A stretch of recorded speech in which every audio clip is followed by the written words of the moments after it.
mengatakan adanya pemukulan yang dilakukan oleh terdakwa berdasarkan cerita dari anak korban bahwa kesaksian demikian tersebut termasuk kesaksian testimoni de auditu sehingga layak untuk dikesampingkan sebab keterangan saksi-saksi tersebut tidak memenuhi syarat sebagaimana yang diatur dalam ketentuan pasal 1 angka 26 KUHP. Menimbang bahwa menurut pendapat ahli Reza Indragiri Amril tentang kualitas keterangan saksi yang masih berusia kanak-kanak. Secara umum memang anak-anak termasuk dalam salah satu kelompok individu yang validtas atau kualitas keterangannya acap diragukan. Maka rekomendasi ahli, siapapun itu, otoritas penegakan hukum manapun, itu harus menaruh sikap ekstra hati-hati terhadap keterangan yang disampaikan oleh saksi yang masih berusia anak-anak. Ekstra hati-hati pada kualitasnya, baik itu akurasi maupun kelengkapan keterangan yang disampaikan oleh para anak saksi tersebut. Menimbang bahwa selain itu majelis hakim memahami bahwa anak korban adalah anak yang harus dipedulikan. Namun, kepedulian tersebut tidaklah dapat dilakukan dengan melanggar ketentuan peraturan perundang-undangan dengan memaksakan, membenarkan apa yang dikemukakannya hanya dengan asumsi bahwa seorang anak pasti bersifat polos dan tidak mungkin berbohong, sementara dari sisi hukum tidak terdapat bukti yang mendukung keterangannya.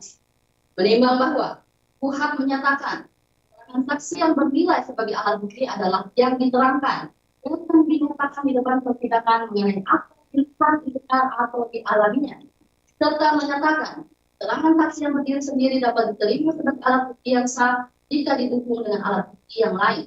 Selanjutnya, Yahya Harahat menerangkan bahwa keterangan beberapa orang saksi dapat dinilai sebagai alat bukti yang sah jika keterangan para saksi tersebut bersesuaian dan saling berhubungan sehingga saling menguatkan tentang kebenaran atau kejadian tertentu, sehingga jika keterangan para saksi saling bertentangan, maka keterangan para saksi tersebut tidak mempunyai nilai pembuktian, sehingga keterangan para saksi yang bertentangan harus dikesampingkan untuk pembuktian suatu perkara. Keterangan saksi tidak melekat sifat pembuktian yang sempurna dan juga tidak melekat di dalamnya sifat kekuatan pembuktian yang mengikat dan menentukan.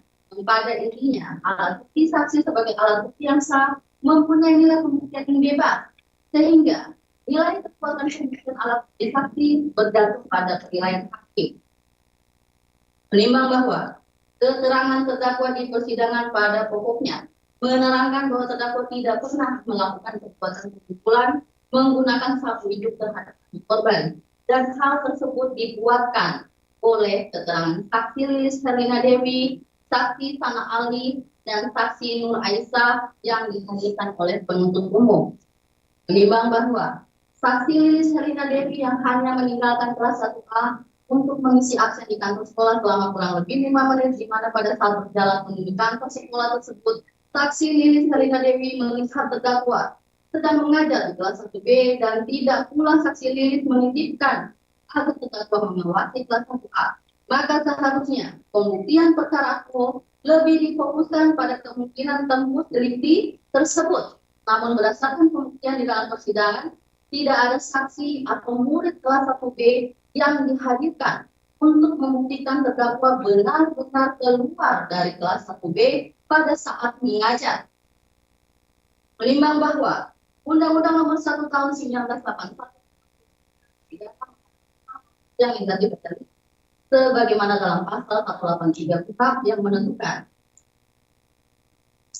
hakim tidak boleh menjatuhkan pidana kepada seorang kecuali apabila dengan sekurang-kurangnya alat bukti yang sah ia memperoleh keyakinan bahwa tindak pidana benar-benar terjadi dan terdakwa yang bersalah melakukannya. Dalam pasal 183 KUHP telah diatur syarat hakim menghukum terdakwa yaitu sekurang-kurangnya 2 alat bukti yang sah yang disertai keyakinan hakim bahwa terdakwalah yang melakukannya. Kata-kata sekurang-kurangnya 2 alat bukti yang sah memberikan batas minimum alat bukti yang harus digunakan dalam membuktikan suatu tindak pidana. Menimbang bahwa selanjutnya majelis hakim berpendapat Oleh karena hanya terdapat satu alat bukti yang sah, yaitu keterangan saksi, yakni keterangan anak korban, anak saksi Izzatul Nafsia, dan anak saksi Afisa Safira yang diajukan oleh penuntut umum yang tanpa disumpah menerangkan terdakwa melakukan perbuatan pemukulan terhadap diri anak korban dengan cara menggunakan sapu dari arah belakang anak korban. Sedangkan alat bukti lainnya yang diajukan oleh penuntut umum berupa surat dan saksi-saksi lainnya tidak saling bersesuaian, sehingga menurut hakim tidak terdapat kecukupan alat bukti yang diajukan oleh penuntut umum sebagaimana minimum pembuktian yang ditentukan pasal 183. Menimbang bahwa berdasarkan pertimbangan tersebut di atas, terdapat alat bukti yang tidak saling bersesuaian yang menyebabkan tidak terpenuhinya dua alat bukti minimum, maka hal tersebut tidak membentuk keyakinan majelis hakim terkait perbuatan terdakwa yang didakwa melakukan kekerasan terhadap korban, sehingga majelis hakim berpendapat unsur kedua pasal dakwaan ini tidak terpenuhi secara hukum. Menimbang bahwa dalam putusan Mahkamah Agung nomor 33 K/MIL/2009, salah satu pertimbangannya menyebutkan bahwa jika terjadi keraguan-raguan apakah terdakwa salah atau tidak, maka sebaiknya diberikan hal yang menguntungkan bagi terdakwa, yaitu dibebaskan dari dakwaan. Hal ini sejalan dengan hakim hukum. Lebih baik membebaskan 1.000 orang yang bersalah daripada menghukum satu orang yang tidak bersalah. Menimbang bahwa oleh karena salah satu unsur dari pasal 80 ayat 1 6C Undang-Undang Republik Indonesia nomor 35 tahun 2014 tentang perubahan atas Undang-Undang nomor 23 tahun 2002 sebagaimana telah diubah menjadi Undang-Undang nomor 13 tahun 2016 tentang penetapan pemerintah, pengganti Undang-Undang nomor 1 tahun 2016 tentang perubahan kedua atas Undang-Undang nomor 23 tahun 2002 tentang perintah anak tidak terpenuhi, maka terdakwa haruslah dinyatakan tidak terbukti secara sah dan meyakinkan melakukan tindak pidana sebagaimana didakwakan dalam dakwaan alternatif 1, sehingga terdakwa haruslah dibebaskan dari dakwaan tersebut. Menimbang bahwa oleh karena dakwaan alternatif 1 tidak terbukti, selanjutnya majelis hakim akan mempertimbangkan dakwaan alternatif kedua sebagaimana diatur dalam pasal 351 ayat 1 KUH pidana yang unsur-unsurnya adalah sebagai berikut. Unsur ke-1, barang siapa. Menimbang bahwa unsur barang siapa yang dimaksudkan dalam perkara ini adalah orang pribadi atau orang tersebut sengaja dilakukan ke dunia ini sebagai sebuah hukum yang dapat dimintakan pertanggungjawaban atas perbuatan atas tindakannya yang dihadirkan ke persidangan sebagai terdakwa karena telah didakwa melakukan suatu tindak pidana. Menimbang bahwa dalam persidangan telah didapat seorang bernama Suciari SPD binti Sudiharto dengan identitas sesuai dengan saksi serta telah pula diakui oleh terdakwa sebagai dirinya sendiri yang diajukan dalam perkara ini, sehingga dalam perkara register dengan nomor 104 2024 PN Anggolo ini tidak terdapat kesalahan orang yang diajukan ke persidangan. Menimbang bahwa berdasarkan pertimbangan di atas, maka unsur barang siapa telah terpenuhi, namun oleh karena unsur ini merupakan unsur yang tidak dapat berdiri sendiri, sehingga untuk membuktikan terdakwa bersalah melakukan tindak pidana yang didakwakan kepadanya, haruslah terlebih dahulu membuktikan unsur-unsur lain dalam pasal dakwaan ini. Unsur kedua, melakukan penganiayaan. Hadirin ya, terkait dengan unsur kedua ini, majelis hakim mengambil alih seluruh pertimbangan hukum dari pasal dakwaan alternatif pertama. Menimbang bahwa oleh karena salah satu unsur dari pasal 351 ayat 1 KUHP tidak terpenuhi, maka terdakwa haruslah dinyatakan tidak terbukti secara sah dan meyakinkan melakukan tindak pidana sebagaimana didakwakan dalam dakwaan alternatif kedua, sehingga terdakwa haruslah dibebaskan dari dakwaan tersebut.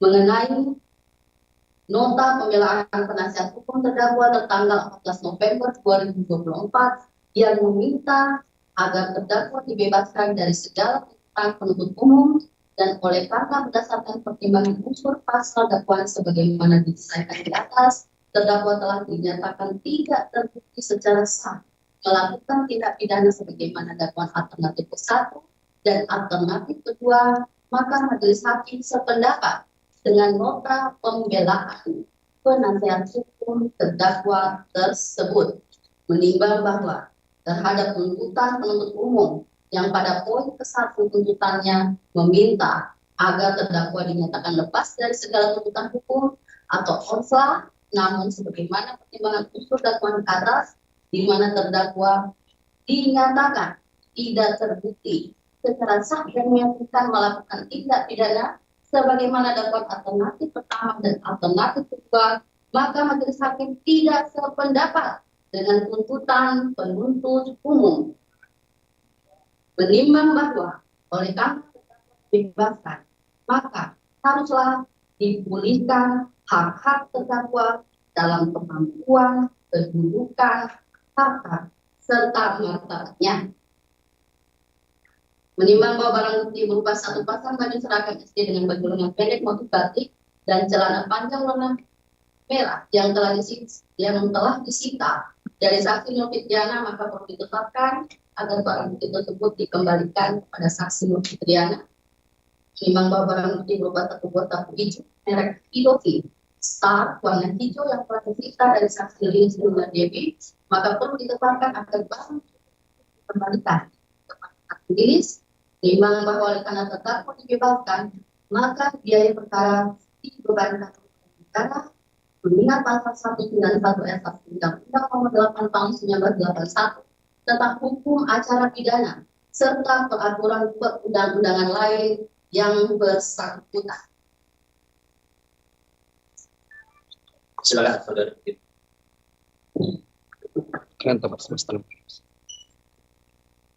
Pengadili 1. Menyatakan terdakwa Supriani SPD binti Sugiharjo tersebut di atas tidak terbukti secara sah dan meyakinkan bersalah melakukan tindak pidana sebagaimana didakwakan dalam dakwaan alternatif 1 dan dakwaan alternatif kedua penuntut umum. 2. Membebaskan terdakwa oleh karena itu dari semua dakwaan penuntut umum.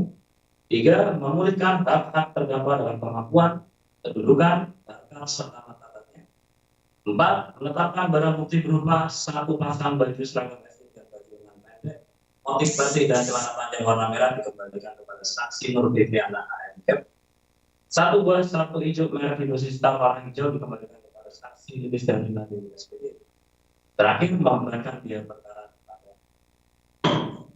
Demikian diputuskan dalam musyawarah majelis hakim pengadilan negeri Anur pada hari Senin tanggal 18 November 2024 oleh Stefirus Anwesa sebagai direktur ketua, Vivi Fatmawati alias SMH dan Sigit dari Ketua SMH masing-masing menjadi anggota, yang diucapkan dalam sidang terbuka untuk umum pada hari Senin, tanggal 25 November 2024 oleh Hakim Ketua didampingi para hakim anggota tersebut, dibantu oleh tim Bulwahono SH, Panitera Pengganti pada Pengadilan Negeri Anur serta dihadiri oleh Bujang Sutisna SH, Bustani dan Arifin SH, dan Nur Dalika dari Dasari SHMH penuntut umum, dan terdakwa didampingi oleh penasihat hukumnya.